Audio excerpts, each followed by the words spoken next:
All right, let's just jump right into today's explainer. We're taking a really deeply visual, highly structured look at the architect, manifesto, the atrium, and old wounds. So if you've ever felt completely stuck in a repetitive relationship pattern, or you've wondered why certain tiny triggers set you off so intensely, you are absolutely in the right place today. We're going to decode the hidden blueprints of our psychological house and look at how our past literally constructs our present reality. Let's get into it. I want you to really let this quote sink in, because it establishes our core metaphor for the day. Nobody moves into an empty house. Two builders preceded you. Think of your mind and your body as a house. It's a gorgeous concept, right? But here's the catch. When you moved in, you actually inherited pre-existing structural damage from your parents. We don't just start with a blank slate. We start with a foundation and walls that were built by the people who came before us. So here's our blueprint for today. We'll kick things off with 2 wounds, 1 house. Then explore the mother wound and father hunger. From there, we'll see how this plays out in the dance. Introduce our core solution, the atrium. Take a look at the intergenerational fountain, and wrap up with 4 highly practical steps.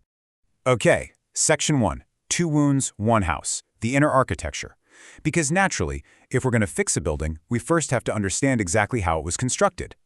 These architectural elements map out our inner selves just perfectly. Think of your physical body as the foundation of the house.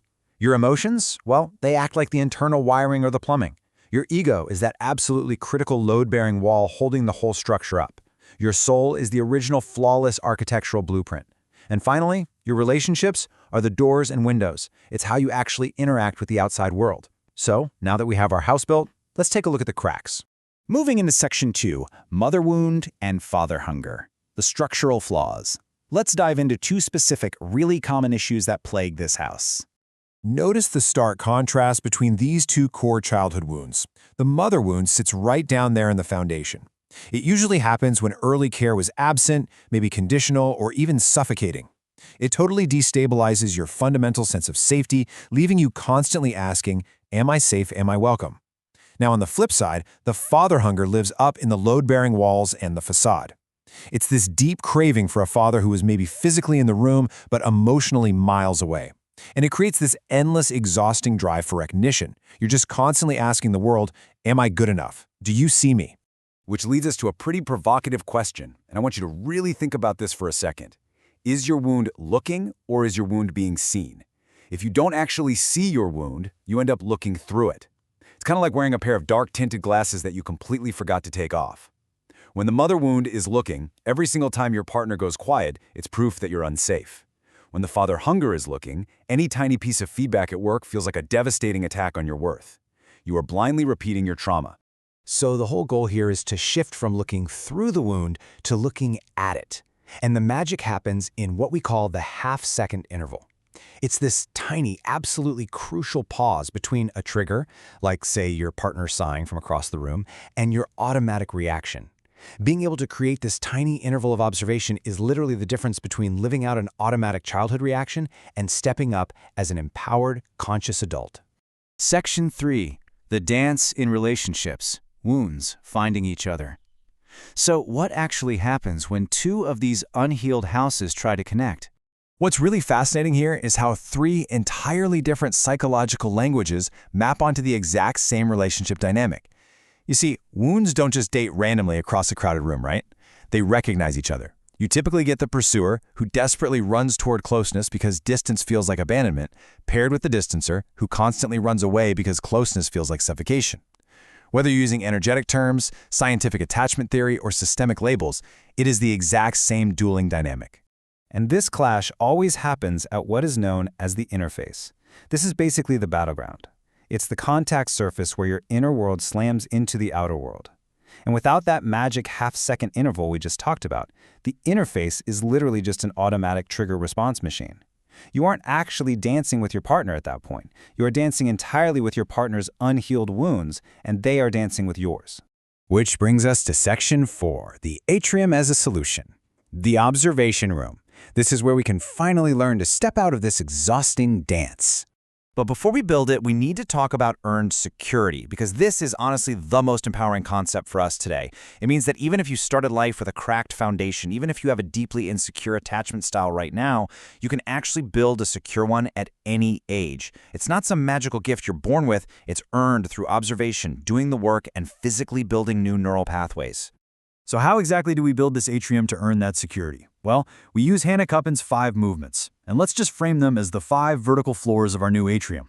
Floor 1, awareness, actually realizing there is a pattern in the first place. Floor 2, feeling, allowing the wound to actually hurt without instantly running from it. Floor 3, origin, looking backwards to realize this didn't start with you. Floor 4, ownership, accepting that while it didn't start with you, it is now yours to carry and fix. And the top floor, autonomy in connection, finally standing in your atrium, deeply connected to others, but entirely free. Section 5. The intergenerational fountain. The top-down flow. To truly master that third floor we just mentioned, origin, we have to look up and see where this water originally came from. Just look at this staggering statistic. 75%. Attachment patterns are passed down from parent to child in about 3/4 of cases. That is massive. The mother wound your mother has was more than likely the daughter wound of her own mother. And the silent father? He was silent in the exact same language his own father taught him. It's literally a fountain just constantly pouring from the top down.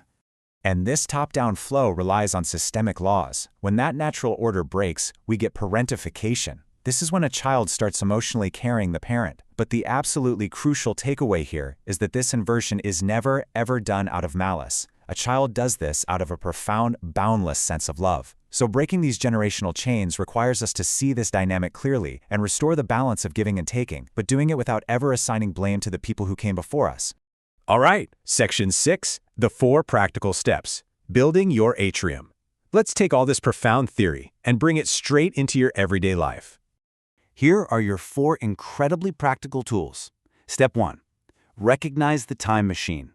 Look, if your reaction to a situation is vastly larger than the trigger itself, you are time traveling. Stop and ask yourself, how old do I feel right now? Step 2. Address anger correctly. Is the boiling anger you feel at your partner right now actually an unpaid bill that belongs to your parent? Address it to the right time. Step 3. Interrupt the dance out loud. The second you feel it happening, literally say, I notice I'm clinging, or I notice I just want to run right now. Naming the dance out loud instantly pulls you both out of it. Step 4. Give back what isn't yours.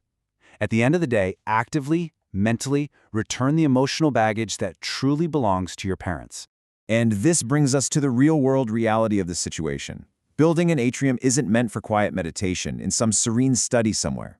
A true atrium proves itself in the kitchen at 11:15 at night, right in the dead center of an exhausting, heated argument with your partner.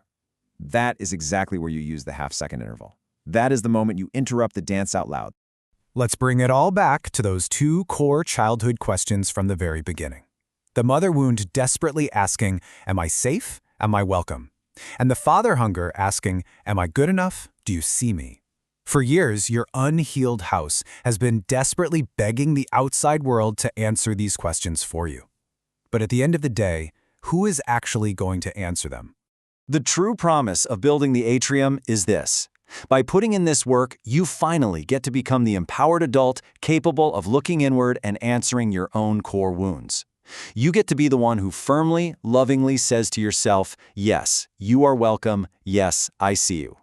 Which leaves us with one final thought for today.